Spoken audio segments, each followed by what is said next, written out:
এই যে যা জমি টমি দেখতেছেন সবই আপনার নামে কেনা হয়ে গেছে। ওই লোকটাকে? ও রাজু, বিভিন্ন ক্ষেত খামারে কামলা দিয়ে খায়। আজকে আমি ওরে ক্ষেতের আগাছা পরিষ্কারের জন্য রাখছি। আচ্ছা, তাহলে ওনাকে একটু ডাকেন। এই রাজু, এদিকে আয়। আইতাছি কাকা। জি কাকা। উনি হচ্ছে ম্যাডাম। আসসালামু আলাইকুম ম্যাডাম। ওয়ালাইকুম আসসালাম। আপনার কি কোনো সমস্যা?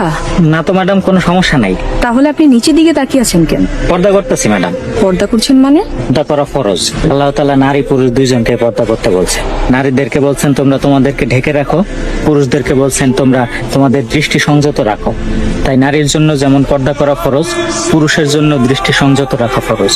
ইসলাম শুধু একটা ধর্ম না, এটা পরিপূর্ণ জীবন ব্যবস্থা। ঠিকই বলেছেন। আপনি আমার জন্য বেগানা নারী, তাই আপনার দিকে তাকাইতেছি না, কিছু মনে করেন না ম্যাডাম। এই রাজু, তোর কি মাথা খারাপ হয়ে গেছে?